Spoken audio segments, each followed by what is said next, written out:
Aki bekas kendaraan bisa didaur ulang. Namun daur ulang melalui proses peleburan dan pembakaran ternyata menghasilkan timbal yang berbahaya. Diduga logam berat ini pun yang menyebabkan masyarakat yang tinggal di sekitar lokasi peleburan mengalami gangguan mental.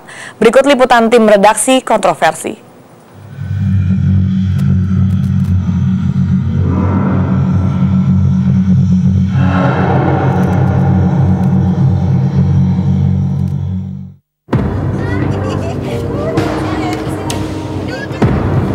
Nur, begitulah gadis berusia 17 tahun ini biasa dipanggil keluarga dan teman-temannya.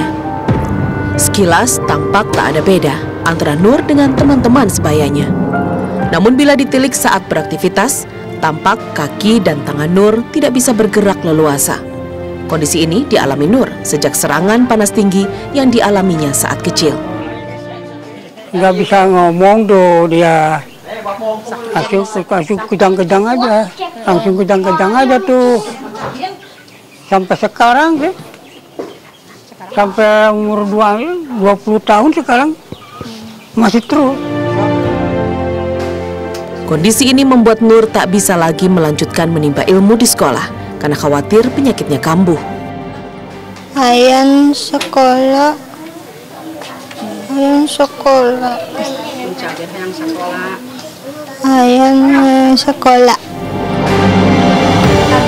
Ada pula cucu. Walau masih bisa bermain dan berlarian seperti anak-anak seusianya, cucu seringkali terserang demam dan kejang-kejang. Sejak kecil, cucu dan Nur mengalami pertumbuhan fisik dan mental yang lebih lambat dibandingkan teman-temannya. Cucu bahkan baru bisa berjalan dan bicara saat usianya masuk 6 tahun. Akibatnya, ia lamban berinteraksi. Cucu dan Nur adalah sebagian dari korban pencemaran peleburan aki bekas yang marak dilakukan warga di kampung mereka. Sebagian besar warga kampung di sebelah barat kota Bogor ini memang bekerja di pabrik peleburan aki bekas. Sebuah penelitian dilakukan kepada sejumlah siswa di kampung peleburan aki. Paparan asap proses peleburan aki tradisional ini terbukti berpengaruh pada kesehatan. Nah, di mana PB yang masuk ke dalam tubuh kita itu akan diabsorpsi atau dia akan menempel pada sel darah merah. Kalau itu terjadi pada ibu-ibu yang sedang hamil, dapat mengakibatkan kecacatan pada janin tersebut, entah itu juga IQ, atau bahkan bisa terjadi suatu kematian. Hasil pemeriksaan darah pada siswa di sekitar lokasi pengolahan aki bekas tradisional membuktikan kandungan logam berat yang melebihi ambang batas. Karena setelah kita ambil dari satu kawasan yang sangat dekat dengan smelter atau tempat peleburan aki bekas, ternyata dari 40 siswa sekolah dasar yang kita ambil sampel darahnya, hanya satu anak yang memiliki kadar timbal di bawah kadar yang dapat ditoleransi menurut WHO. Dampak limbah aki bekas memang baru terasa dalam jangka waktu yang lama. Resiko tingginya kandungan timbal dalam darah jauh lebih mahal dibandingkan hasil yang diperoleh dari usaha kecil andalan warga ini. Di satu sisi masyarakat kepingin mencari penghidupan ya, sebagai mata pencarian dengan melakukan peleburan aki bekas. Tetapi dia tanpa sadar meracuni anak-anak mereka, meracuni keluarga mereka, dan itu efeknya tidak sesaat, tidak sehari, 2 hari, sebulan, 2 bulan, tetapi itu akan bisa 1 generasi, 2 generasi.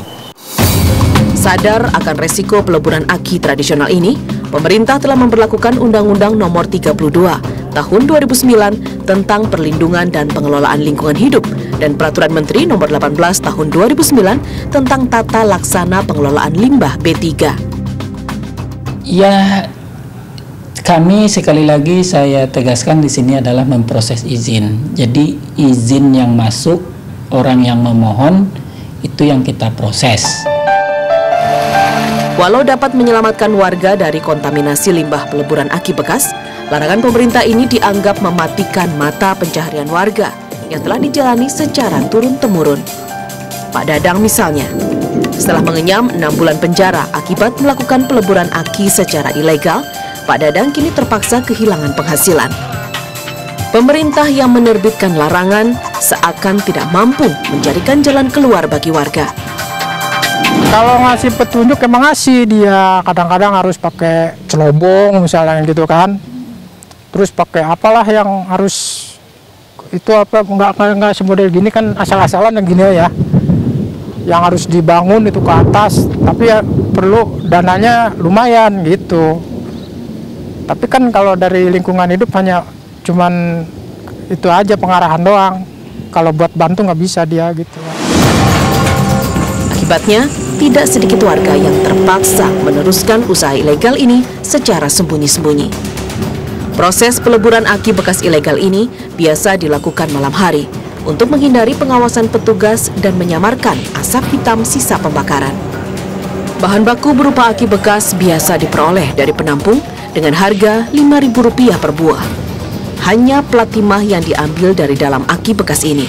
Setelah dipanaskan dengan suhu lebih dari 300 derajat Celcius, timah ini dicetak dalam bentuk batangan seberat 30 kg. Biasanya batangan timah ini dijual kepada bandar dengan harga Rp8.000 per kilogram. Saya jatuhnya ke bandar lagi. Dan dia juga udah pernah saya kirim dulu, barter gitu. Jadi saya ambil barang akinya, antara timahnya buat dia gitu. Iya, cuma kerja aja, kerja aja. Bapak bisa untung berapa? Paling juga aki mah, berapa duit? Asal bisa jalan aja.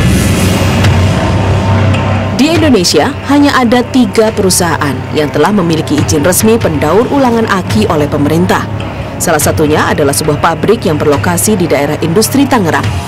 Namun keterbatasan kapasitas menyebabkan banyak aki bekas yang tidak tertampung oleh pabrik peleburan aki resmi ini. Kalau di bawah 18.000 per kilo, bandar ke non-Indonesia dijual berapa? Lebih mahal pasti, untung. Berapa? Ya mungkin ya beda-beda lah, gope-gope mah gitu. Gope, tapi per kilonya ya, Iya. itu berapa kilo? Ntar sama dia diproses lagi, sama proses lagi baru jual ke pabrik. Cuman udah cetak jadi, yang udah standar punya, siap pakai. Tergiur rupiah, usaha peleburan aki ilegal ini tidak lagi memperdulikan nasib warga di sekitarnya. Sayangnya, pemerintah sebagai pembuat regulasi masih enggan membantu para pengolah aki bekas ilegal ini agar mampu mengolah limbah aki sesuai prosedur. Akhirnya, warga yang tidak ikut merasakan keuntungan pengolahan limbah aki ini justru harus menanggung derita seumur hidupnya. Tim Liputan, Trans 7. Jenis permainan berbahaya justru disukai warga. Nantikan redaksi kontroversi sesaat lagi.